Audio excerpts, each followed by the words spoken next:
जय गौर शाही, जय श्री कृष्णा, जय श्री काल की अवतार।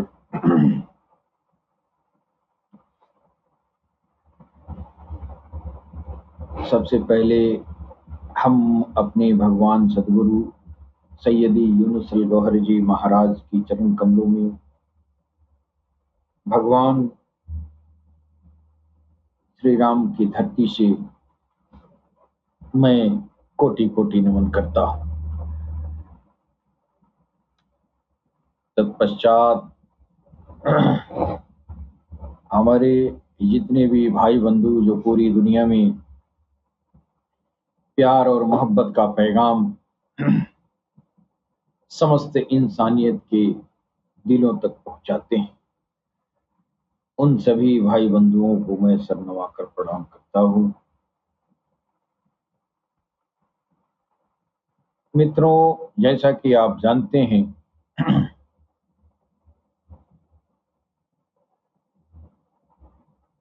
हमारे अलरा टीवी के प्लेटफॉर्म से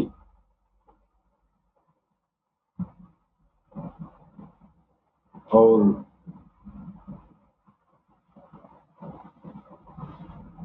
हमारे भगवान सदगुरु के चरण कमलों से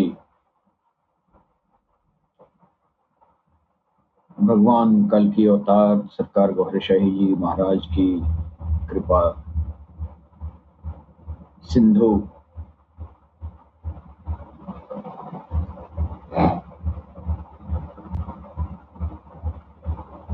भगवान सदगुरु के चरण कमलों से स्पर्श करते हुए ये भगवान काल की अवतार की कृपा सिंधु समस्त संसार में व्याप्त हो रहा है।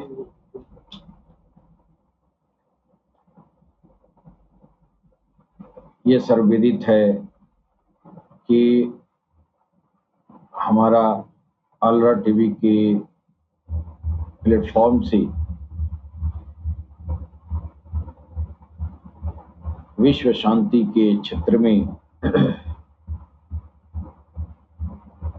हम एक अनोखी पहल कर रहे हैं।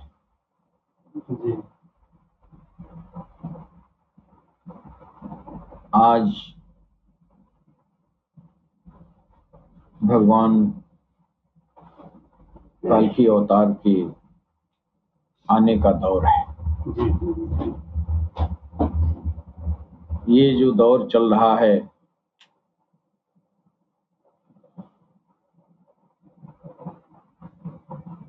इस दौर में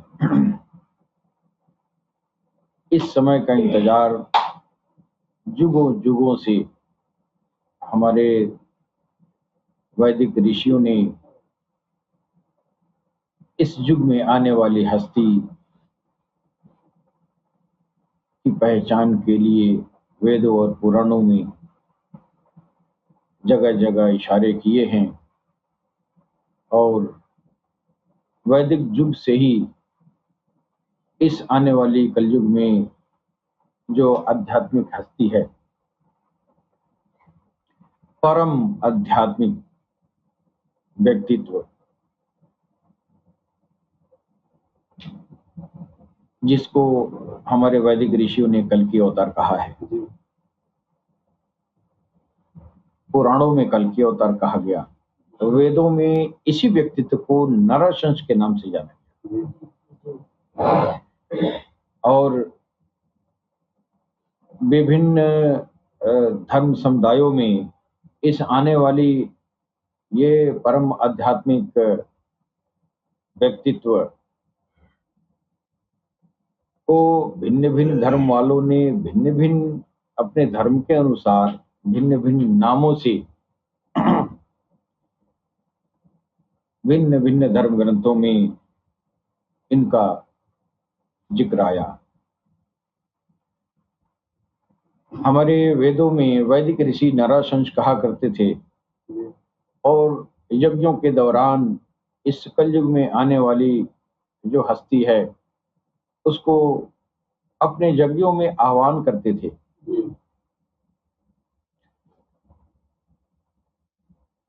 और जब पुराण लिखा गया तो उसी हस्ती को काल की अवतार कहा गया। जब कुरान उतरा तो उसी हस्ती को इमाम मेहदी कहा गया।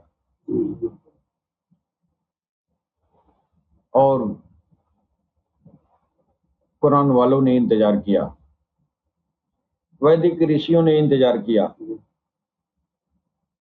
और तमाम विश्व के तमाम धर्म वालों ने भिन्न भिन्न नामों से ये जो है प्रशंसा करके और इस जात का इंतजार किया कि आखिरी दौर में आएंगे।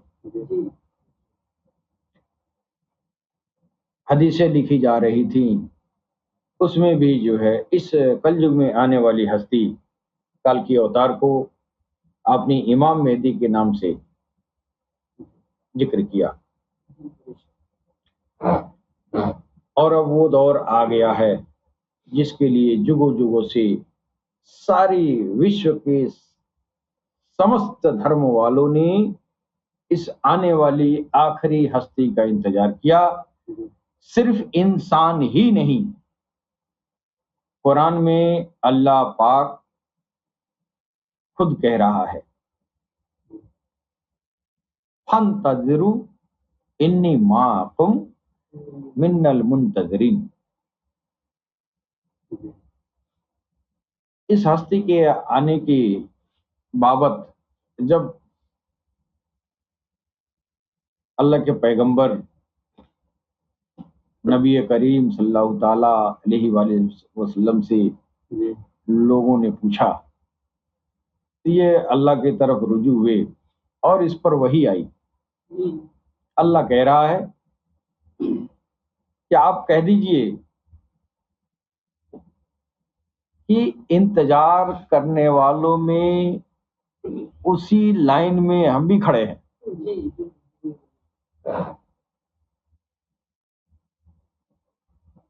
अब वो जिसका इंतजार खुद अल्लाह पाक कर रहा है,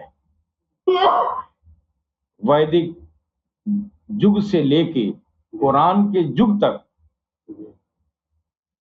सारे पैगंबर, सारे नबी, सारे ऋषि महर्षि सबने इंतजार किया, और इंतजार करने वालों में खुद खालिक भी है। जाहिर सी बात है कि जिसका इंतजार खुद खालिक कर रहा है वो तो बड़ा रहस्यमयी होगा ना। और जिस हस्ती का इंतजार के लाइन में अपनी मखलूक के साथ अगर खड़ा है तो अंदाजा लगाया जा सकता है कि ये हस्ती की ये जो है क्या रसाई होगी, वो कौन सी जात होगी। अब वो जमाना आ गया, सतयुग द्वापर त्रेता कलयुग, सतयुग त्रेता द्वापर कलयुग। और ऋषियों का कहना है कि हजारों हजारों लाखों लाखों साल का एक एक युग है। और इस आने वाले हस्ती को कहा गया कि वो सबसे आखिरी में आएंगे कलयुग में। अच्छा, कलयुग में ही क्यों आएंगे? इसलिए आएंगे जो आप काम कर रहे हैं सतयुग द्वापर त्रेता से, और वो काम जो है पूर्ण नहीं हुआ है कि नहीं, तब ना आएंगे। ऐसा नहीं, कलयुग में आने का प्रयोजन क्यों है?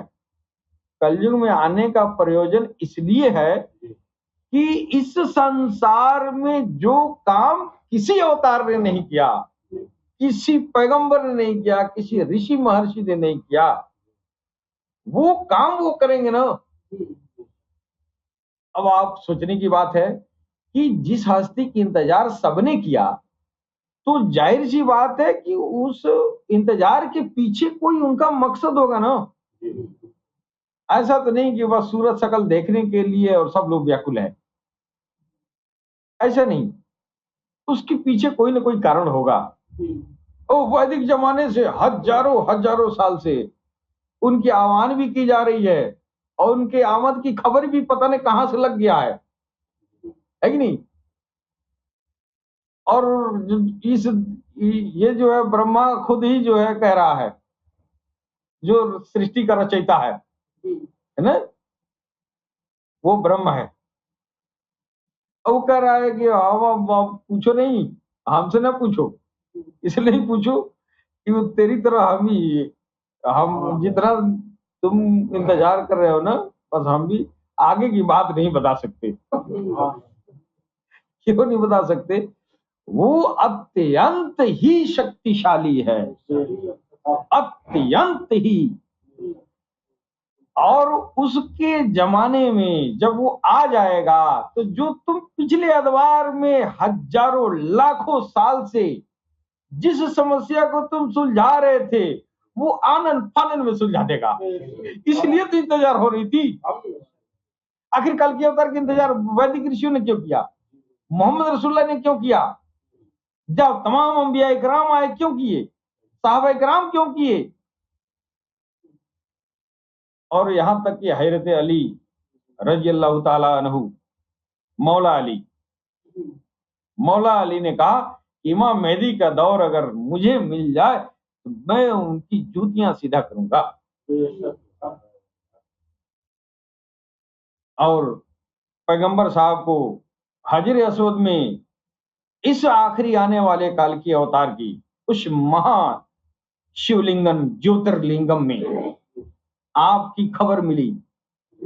और उस ज्योतिर्लिंगम में जब उस आने वाले काल की अवतार इमाम मेहदी अस्सलातु वस्सलाम की छवि का राज उनको जब पता चला, तो आप हाजर अस्वद के पास आप जाके, और वो जो है जारो कतार रोते थे हमारे मोहब्बत में।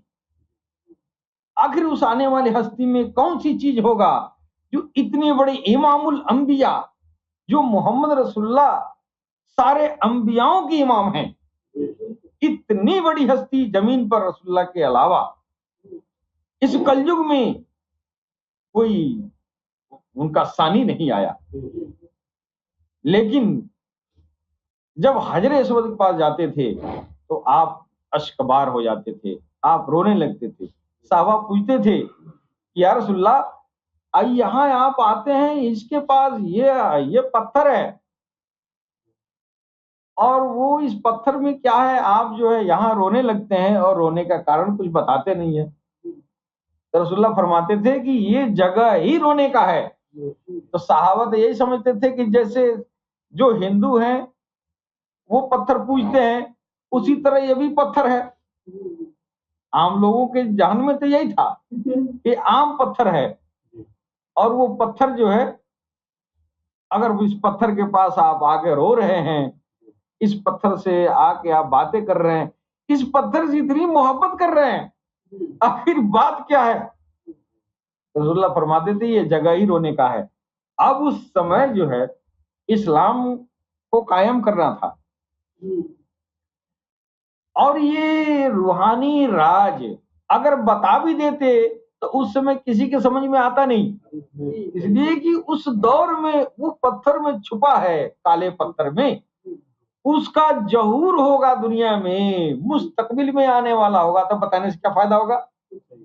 अगर बता भी देते तो कोई मानता? कोई मतलब ही था नहीं। और दूसरी बात यह है कि रसूलुल्लाह के ऊपर जितना राजो नाज ईश्वर ने अपना उतारा, उतना तो किसी के ऊपर नहीं उतारा है, किसी के ऊपर नहीं उतारा। तो फिर हर राज इंसान से बताना कोई जरूरी तो नहीं, इसलिए कि उस राज को जानने का मुस्तहिक भी तो होना चाहिए है। अब आप देखिए एक छोटा सा मिसाल, आप इधर आ जाइए। एक छोटा सा मिसाल आप देखिए कि हमारे गुरुजी, हमारे भगवान सदगुरु सैयदी यूनुस अल गौहर जी महाराज जब इल्म बताते बताते जाते हैं और ठहर के बीच में कहते हैं कि कहें कि नहीं कहें, कहेंगे तो पता नहीं तेरे कपार में घुस के वो उधर न निकल जाए, कहीं फाड़ के निकल न जाए। तो वो इल्म भी हमको बताने में वो डरते हैं कि ये ससुरा मुस्तहिक है नहीं, बता देंगे तो फट जाएगा। है ना? जो भी है वो ईमान इसका बिखर जाएगा। इसलिए बिखर जाएगा कि मेरे इस ये ज्ञान ग्रहण करने की क्षमता उतना ही है। तो रसूलुल्लाह से जब उस जमाने में लोग पूछा करते थे कि ये पत्थर के सामने आप रो रहे हैं, गा रहे हैं और ये जो है आप ये इतनी मोहब्बत कर रहे हैं, आखिर है ये पत्थर, ये न बनाता है न बिगाड़ता है, और ये इसी पत्थर को तो सारी दुनिया वाले सब ये जो है मुशरिक लोग, बहुदेववादी लोग पत्थर में पूजते हैं, और आप यहाँ, ये हैरत की बात थी। यहाँ एक तो तौहीद की बात हो रही थी इस्लाम में, ये तौहीद है, अल्लाह के सिवा कोई पूजा के काबिल नहीं।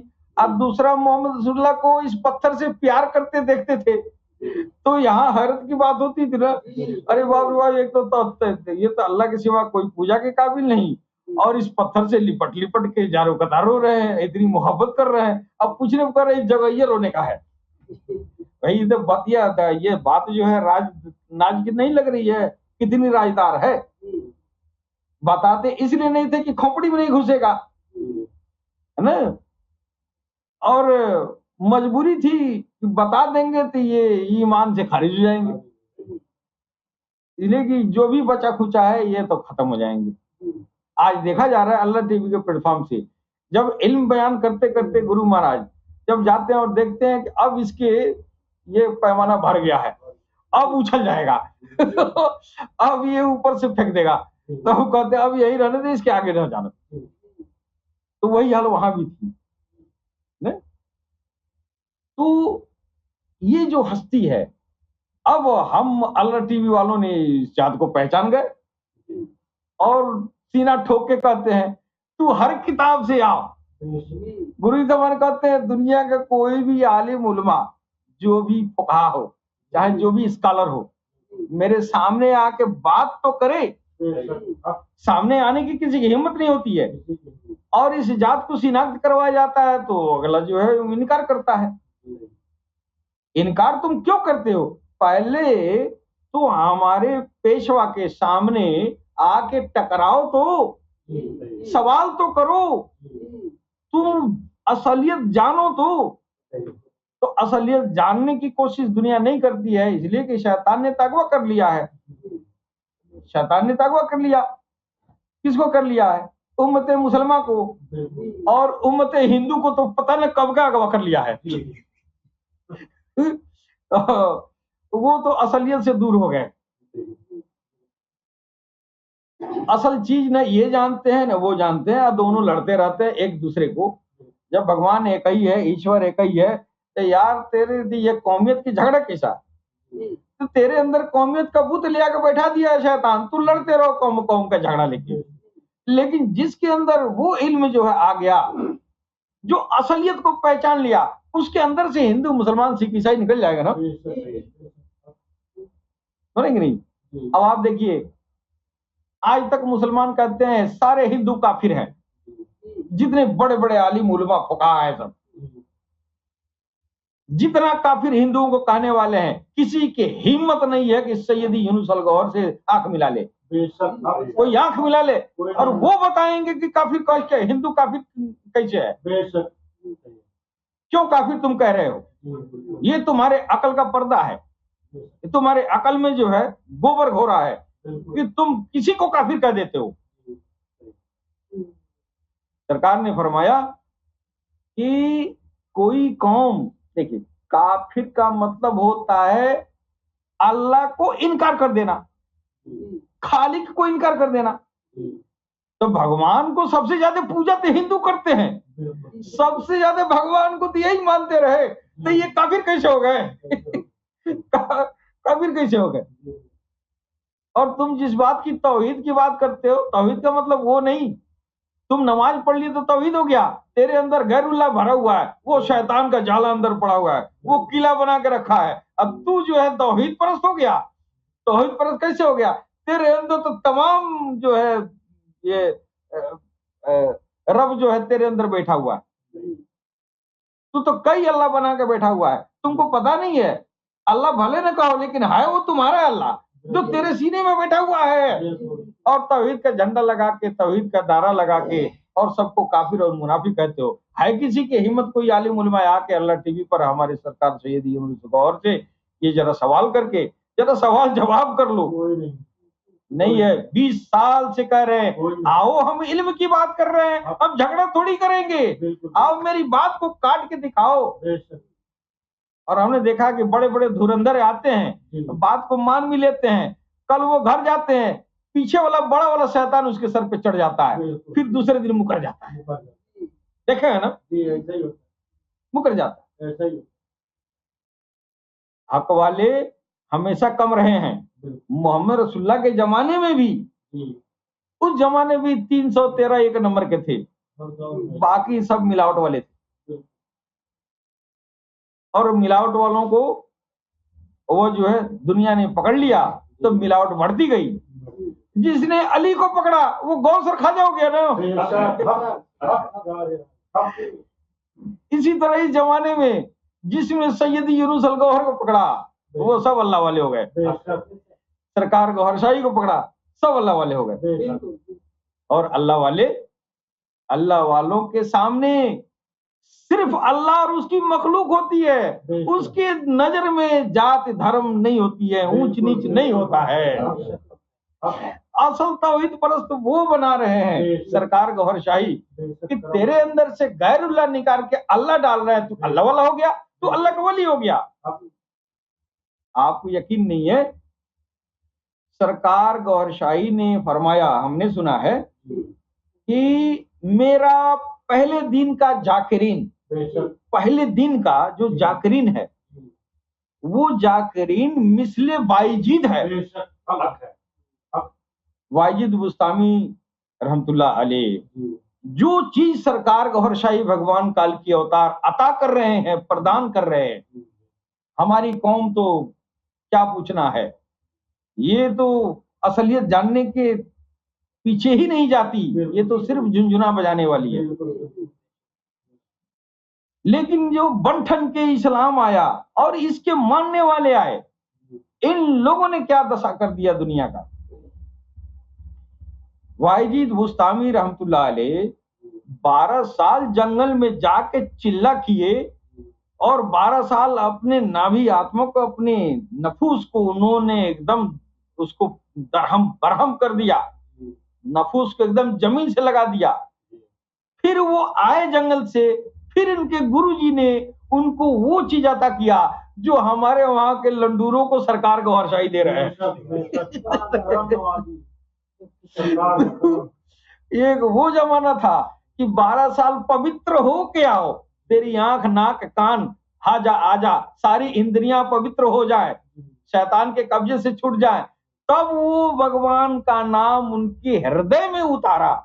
और आज सरकार गौहर शाही जितने भी तुम जो भी हो, ये नहीं पूछ रहे हैं सरकार गौहर शाही कि बताओ तू नाच करता है कि डांस करता है कि शराब पीता है कि दारू पीता है कि घूमने जाता है, क्या ये डाल लो, ये भगवत नाम अपने दिल में।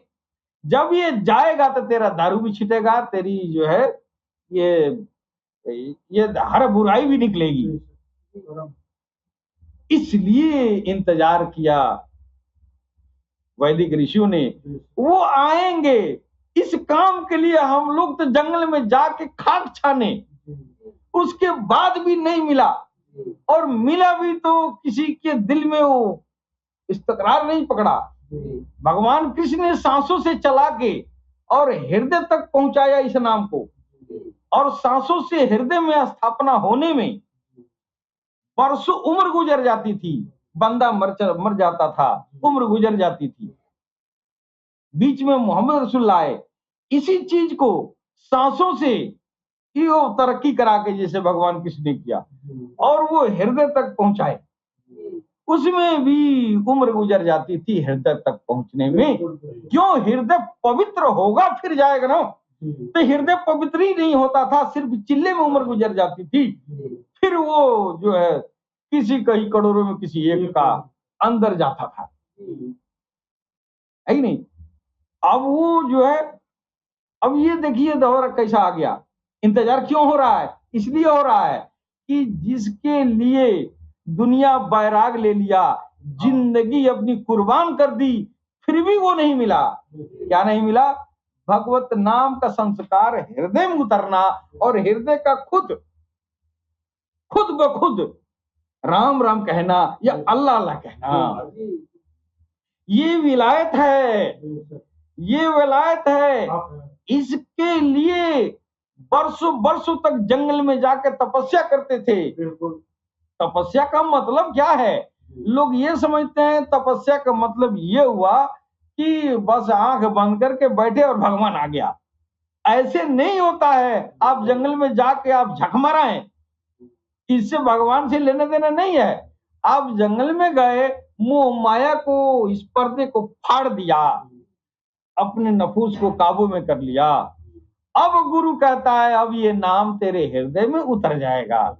इसलिए कि गैरुल्लाह हृदय में रहेगा तो अल्लाह नहीं आएगा। कुर्सी एक ही है, एक कुर्सी है, और उस कुर्सी पर जिसको बैठाए हो उसको हटाओ, फिर अल्लाह आएगा ना। तो कुर्सी खाली ही नहीं किया और वो जो है अल्लाह को बुला रहे हो, भगवान को बुला रहे हो, कैसे आएगा? नहीं आएगा ना। तेरे अंदर वो गैरुल्लाह बैठा है।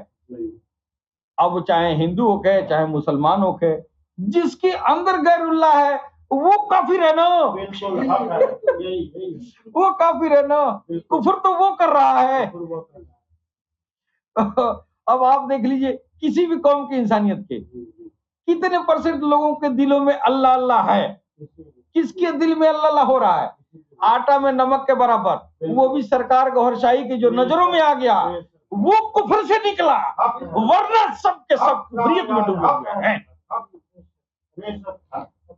इसलिए इंतजार किया गया, वो आएंगे और कुफर के दरिया से निकाल के और हक के समंदर में गोता जंग करा। इसलिए वो इंतजार किया गया। वो कल की अवतार आएंगे, वो इमाम मेहदी आएंगे, वो उदखील आएंगे, वो समाबील आएंगे, वो मैत्रेय बुद्धा आएंगे, वो तीर्थंकर इज्द सरोस अरिहंत आएंगे और सबके दिलों में वो चीज उतारेंगे जिसके लिए जुगों जुगों से लोग मोहताज थे। हमारे जैसे कमीनों की बात छोड़िए, बड़ी बड़ी हस्तियां आज भी हैं किसी भी कौम में, उनका दिल उसके रब के नाम से खाली है। और कुरान कह रहा है वलाते तो मन अगफलना कल बहु अनजिक्रना, तुम उसके पीछे न जाओ जिसके दिल को हमने अपने जिक्र से गाफिल कर दिया है। अब इस आयत पर तो सबका दिल खाली है, सबका तो खाली है, तो हम किसी के पीछे जा नहीं पाएंगे। क्यों नहीं जाएंगे? मना किया है ना, खबरदार उसके पीछे मत जाना जिसके कुलूब में मेरे नाम का जिक्र नहीं होता है। जिस हिंदू के दिल में राम राम का अखंड संकीर्तन नहीं होता है उसके पीछे मत जाना, चाहे वो कितना बड़ा हब्बा कब्बा डब्बा लगा के बैठा हो। उसी तरह किसी भी आलिम उलमा फुकहा के अगर दिल बंद है, अगर उसका दिल जाकिर नहीं है, उसके दिल में अखंड संकीर्तन अल्लाह अल्लाह का नहीं होता है, तो उसको पैरवी के काबिल नहीं है। कितनी बड़ी अता है।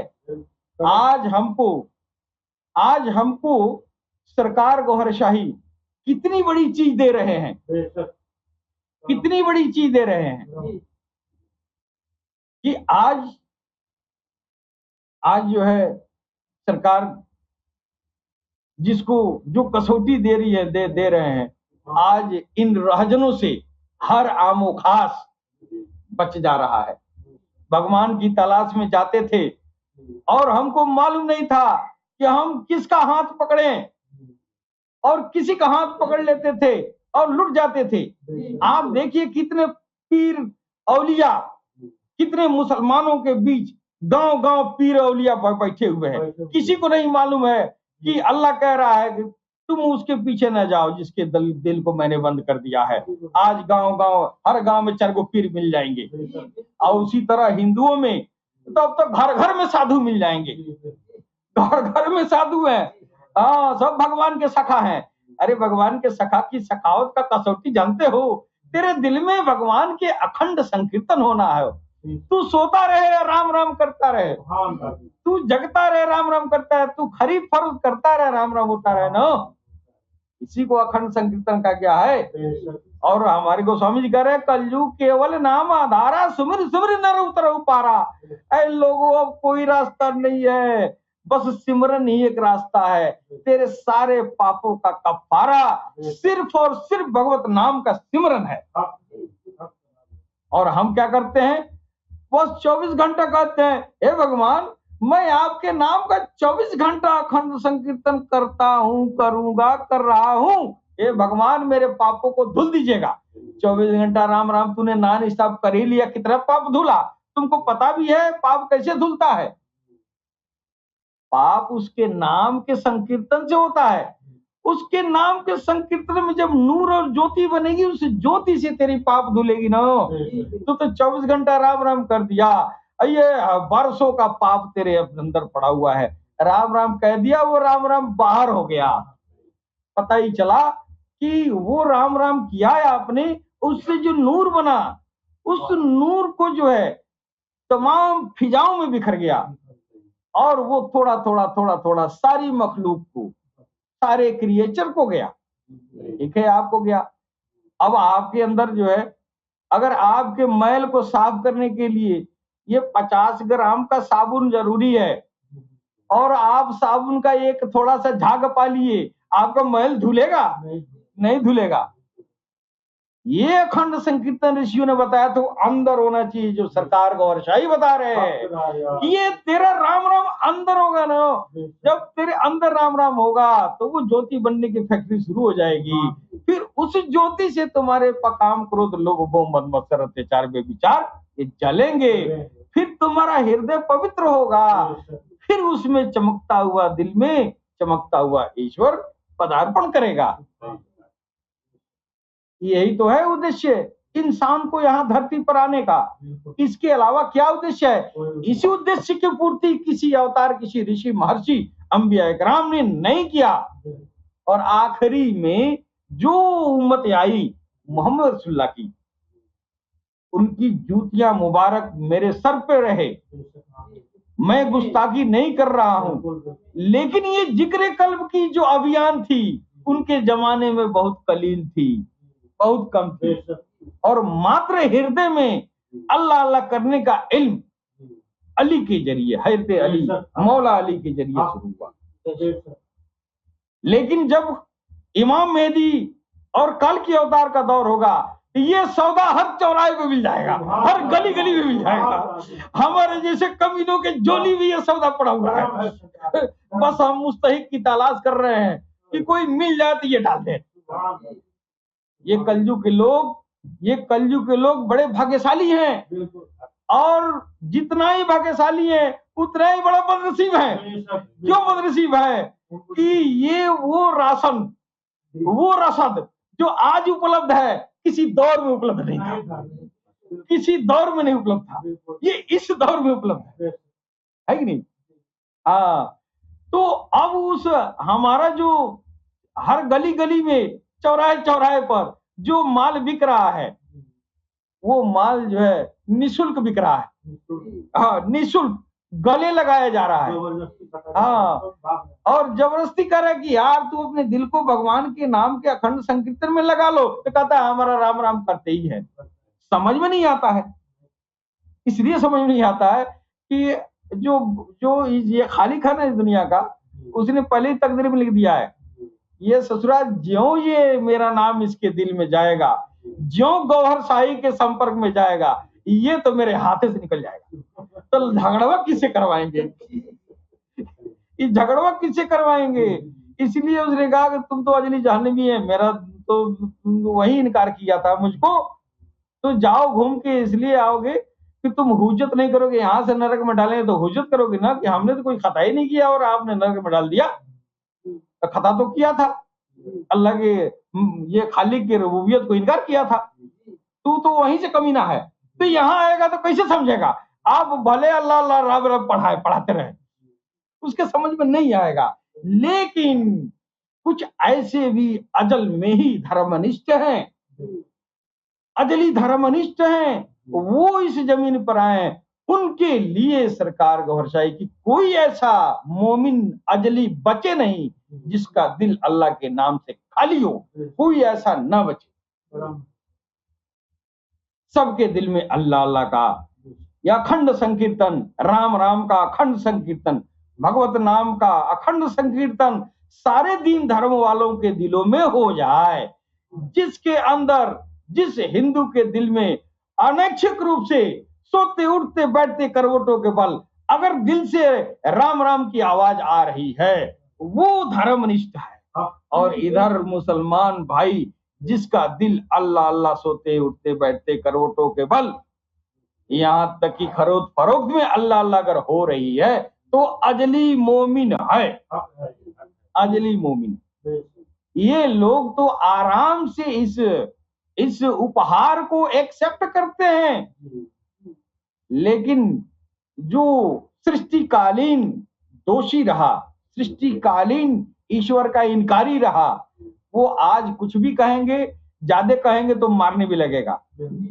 वो जाति धर्म का वो जो है बुत अंदर जो है कौमियत का बुत अंदर बैठाया है, वो अंदर से बुत भौंकने लगता है। ज्यादा बतियाएंगे तो हिंदू मुसलमान के झगड़ा करा देंगे, समझेंगे नहीं?